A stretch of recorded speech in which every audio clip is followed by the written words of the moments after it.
Você já parou para pensar como é difícil ou complexo transferir um órgão inteiro de uma pessoa para outra pessoa? Nesse processo salvando milhares ou até milhões de pessoas?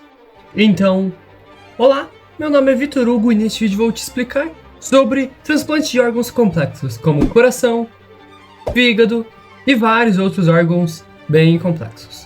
Falando sobre os desafios envolvidos, algumas curiosidades, como que funciona o transplante, e depois de você entender todo o conteúdo, tem uma surpresa no final. Para começar quente já, o transplante de coração. Então, como que funciona? O coração do doador, ainda batendo, é retirado por um processo altamente coordenado e super bem supervisionado, e transportado também com rigorosas regras e condições de transportação e preservação, pois não vai querer colocar uma coisa ruim num corpo que já tá ruim, né? E depois o coração do receptor é removido e o novo coração é suturado às artérias e veias principais. E o procedimento dura de cerca de 4 a 6 horas. E é importante lembrar também que, assim que o coração é retirado do corpo do doador, um cronômetro é disparado. Eles têm cerca de 4 horas para fazer a cirurgia, pois esse coração ainda precisa estar pulsando para poder colocar no receptor. Afinal, esse é o tempo máximo o qual o coração consegue ficar batendo e mantendo suas atividades fora do corpo humano. E também, claro, tem algumas necessidades especiais para esse transplante, como a compatibilidade no tipo sanguíneo e o tamanho do órgão. E o tempo de isquemia, que é o tempo em que o coração está fora do corpo, deve ser minimizado o máximo possível para evitar possíveis danos e consequências. E também pode ser recomendado o uso de medicamentos imunossupressores vitalícios para evitar a rejeição do órgão no corpo, porque o órgão transportado precisa meio que ser aceito pelo nosso corpo para que ele possa se encaixar e fazer as futuras atividades que ele precisa. E uma curiosidade interessante e útil é que o transplante de coração só é possível porque o coração pode ser reanimado no corpo do receptor, daquele que recebe o coração da pessoa que doou o órgão. E o primeiro transplante bem sucedido ocorreu em 1967 pelo Dr. Christian Barnard. E alguns dos principais desafios desse transplante são o risco elevado de rejeição pelo sistema imunológico, porque o seu sistema imunológico pode simplesmente dizer: não, eu não quero, eu não aceito esse corpo estranho, é diferente do que estava antes, e simplesmente recusar e ter uma série de complicações que impedem o transporte de nutrientes e outras coisas que prejudicam o corpo e o hospedeiro. Também temos a possibilidade de complicações como infecções, doenças coronarianas no enxerto e insuficiência do novo órgão, que pode simplesmente não funcionar corretamente por ser um órgão diferente, não estar adaptado àquele organismo. Afinal, todos nós temos corpos diferentes com características diferentes. Graças a Deus. Já pensou se fosse todo mundo clone? E algumas complicações que também acontecem é na questão do tratamento em que os cirurgiões podem usar imunossupressores, porém, esses imunossupressores que podem até ajudar a reduzir algumas rejeições do corpo, pode também aumentar o risco de infecções no coração e no sistema circulatório. Também vale lembrar que também nesse transplante é essencial o monitoramento constante e eficiente durante todo o procedimento. Também é importante manter os exames de sangue bem organizados. E algumas dessas informações segundo a Johns Hopkins Medicine. E agora o transplante de pulmão pode ser realizado com um ou com até os 2 pulmões, em que o pulmão doente é removido e o novo é cuidadosamente suturado ao brônquio, a artéria pulmonar e as veias. E esse procedimento é até considerado comum para algumas condições como a fibrose pulmonar e a hipertensão pulmonar, que são algumas doenças terminais. E algumas das necessidades especiais desse transplante são as boas condições físicas que o paciente deve ter para que ele possa suportar a cirurgia, e também é importante manter cuidados intensivos no pós-operatório, incluindo a fisioterapia respiratória, para garantir essa adaptação do novo órgão. Sim, fisioterapia da sua respiração. E por curiosidade, o transplante de pulmão foi introduzido com sucesso por meados da década de 80, mas a sua aceitação a nível global demorou devido a esse procedimento ter altos riscos de infecção. E alguns outros motivos do porquê esse transplante é bem desafiador, pois tem a chance de ocorrer várias infecções e possivelmente algumas rejeições crônicas, como por exemplo a bronquiolite obliterante, que é até relativamente comum. E também vale lembrar que o pulmão ele é mais suscetível a problemas e complicações devido ao contato direto com o ambiente externo, através do ar, quando inspira e expira. Vale a gente relembrar também que na questão de tratamento existem os imunossupressores específicos que podem ser usados, e também não podemos esquecer da fisioterapia respiratória e da vigilância constante para possíveis sinais de rejeição. Também, é claro, importante manter uma análise e uma atenção durante todo o processo. E a maioria dessas informações, segundo a Cleveland Clinic. E agora o transplante do fígado, que tem algumas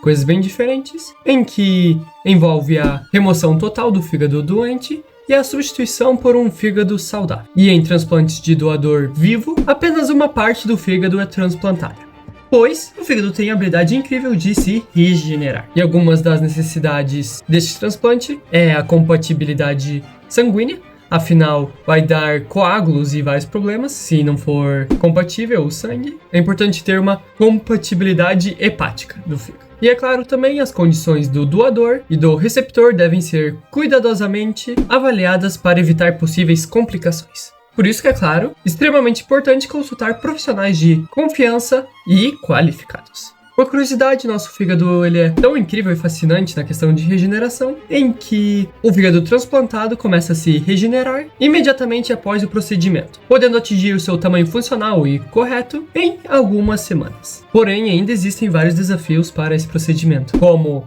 o alto risco de rejeição e a alta chance de ter complicações pós-operatórias, como infecções e problemas na produção de bile. Por isso que é importante manter um monitoramento contínuo para detectar possíveis sinais de rejeição ou de até infecção no seu fígado. E é claro, é sempre bom manter os nossos órgãos saudáveis, né? E essas informações segundo a Mayo Clinic. E agora o transplante de rins, em que é o transplante mais comum devido à alta demanda por tratamento de doenças renais terminais, e ela ocorre de forma que o rim saudável é implantado na pelve do receptor, mantendo os rins antigos, que geralmente não são removidos. Mas algumas das necessidades especiais deste transplante são a compatibilidade no sistema HLA e no seu tipo sanguíneo. E claro, também o doador, que pode ser vivo ou falecido, deve ter rins saudáveis e funcionais. E por curiosidade, mesmo que a pessoa tenha o rim transplantado, não significa que ela não precisa cuidar dele, pois um rim transplantado pode durar entre 10 a 30 anos, dependendo de como a pessoa cuida dele. E claro,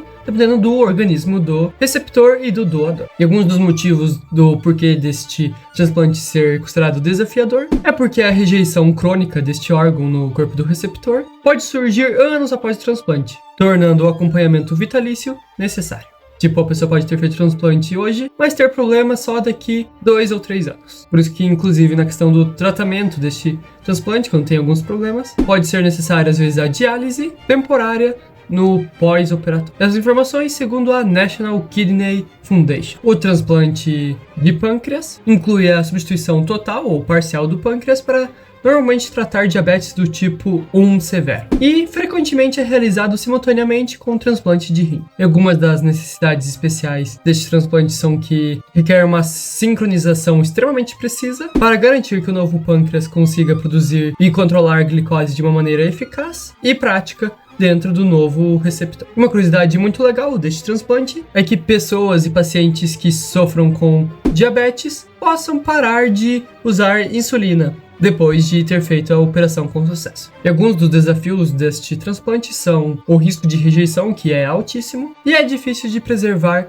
antes do transplante, preservar o órgão no caso. E também é necessário ter um monitoramento rigoroso nos níveis de glicose e no uso de imunossupressores. E essas informações segundo a American Diabetes Association. O transplante de intestino é usado em casos raros, como a síndrome do intestino curto, que pode incluir a remoção do intestino danificado e a substituição com um intestino saudável, frequentemente combinando o fígado ou outros órgãos. E uma das necessidades especiais deste transplante é as medidas rigorosas para evitar a infecção. Afinal, o intestino abriga uma grande quantidade de bactérias na nossa microbiota. E por curiosidade, e uma curiosidade bem boa, é que a taxa de sucesso deste transplante melhorou drasticamente com os avanços na imunossupressão e nos cuidados pós-operatórios. E alguns dos desafios deste transplante são as conexões complexas entre os vasos sanguíneos e o sistema digestivo, que aumenta o risco de complicações. Afinal, pensa como é possível você simplesmente juntar todas as veias, artérias e vasos sanguíneos para que tudo funcione corretamente.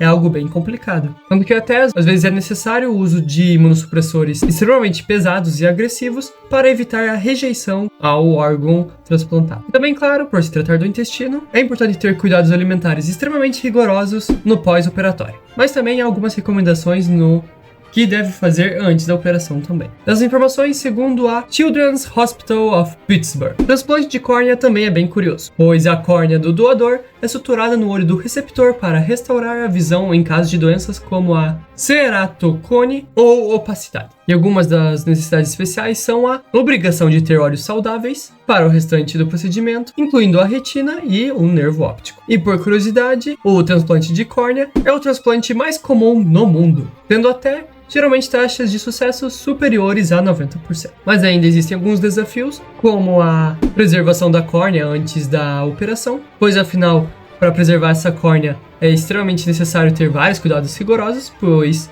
se ela fica um pouquinho opaca ou não fica transparente, isso é um problemão para a pessoa que vai ficar com a córnea doada. Seria tipo como entregasse uma lente suja para você, e como se a câmera fosse os seus olhos. Não é a melhor associação do mundo, mas espero que você tenha entendido. Além de também ser necessário manter uma boa lubrificação contínua da sua córnea e ter um monitoramento contínuo para evitar possíveis infecções. E essas informações segundo a American Academy of Ophthalmology. É importante lembrar também que cada procedimento ou cada cirurgia pode ser diferente para cada pessoa, afinal temos corpos diferentes com qualidades e necessidades diferentes.